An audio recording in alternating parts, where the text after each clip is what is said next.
supported the side-by-side idea.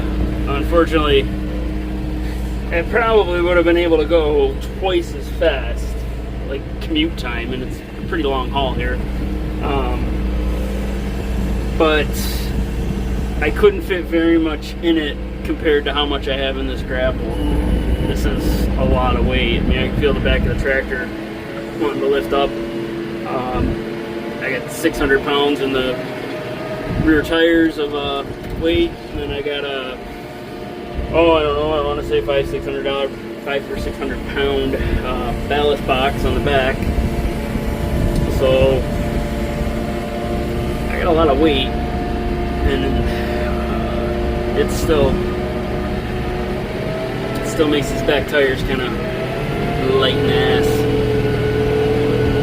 So I think we'll just stick with the tractor, go into B range here. I put it in the A range when I scoop it, which I obviously didn't video there. But B range is a little bit better for the commute. I had to blow my tires up. I usually run the tires a little bit lower so that it's a little bit softer ride, not quite as rough. But it says max PSI 45 on them. I lowered it down to, or raised them up to 40 on each of them. They were like 25. Seems to be handling the load a little bit better with more air in those tires. They were really squatting. It was not looking very good in the beginning here.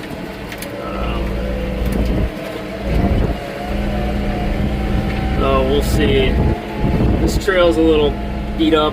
It's got a lot of ruts and stuff in it from Riker. And the side-by-side, the spring was really wet, so you couldn't go anywhere without digging it up.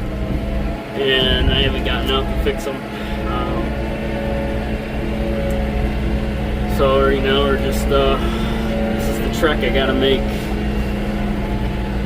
Try and save the bank from getting eroded here. I don't know about putting the cattails in there. I figured maybe if they started growing they would hold it back too, but then you're kind of introducing a new invasive thing into somewhere else. There are some cattails there already, but this is full of them. So I don't know if that's a good idea or not, but I needed the rocks. And it was free. So all I gotta do is haul it back here. A buddy of mine was dredging out his pond and sprucing that up, and he had a lot of cobble type rocks on the side banks of his pond that he was pulling out and replacing with bigger stuff. Alright, now we gotta cross this and go over to the other side there and dump it. That's all that loader's got to lift that. It's lifting as fast as I can. Oh, bottomed out. With the grapple, that is. Whew. Back end's light there.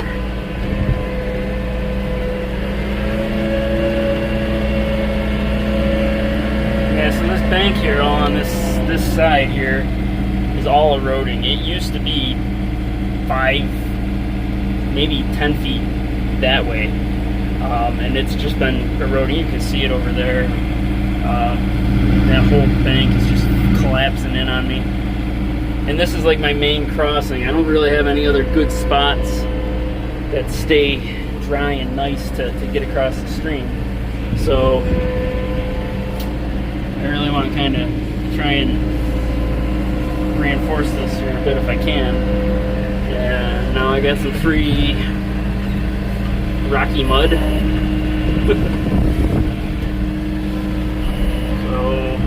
I'm gonna see what it does.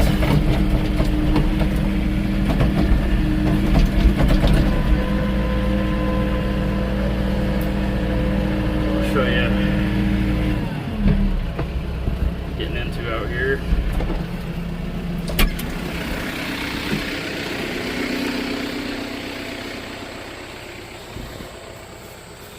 So I really want to build this whole thing up here. another load here. This whole thing is collapsing away. But that's like my crossing. And this is more or less a peninsula. It pretty much goes from here over to the edge of the grass here. And this side I fixed up a few years back, quite a few years now. I put these big logs in here, and I dumped a bunch of rocks down in here. These logs have really held up very well. Because the stream was coming down there and eroding this, and this was going to take the stream away. But now that seems to be holding up, and it comes around, and it started eroding that over there. So I put all kinds of blobs of concrete and shit that I had left over from projects, any kind of riprap stuff in there to hold that. And now it's over here. Once it gets over there, I don't really care. I just don't want to lose my crossing. It can do whatever it wants over there, but my crossing is the important thing. So we're gonna keep dumping in here, try to build this all up, see how it goes.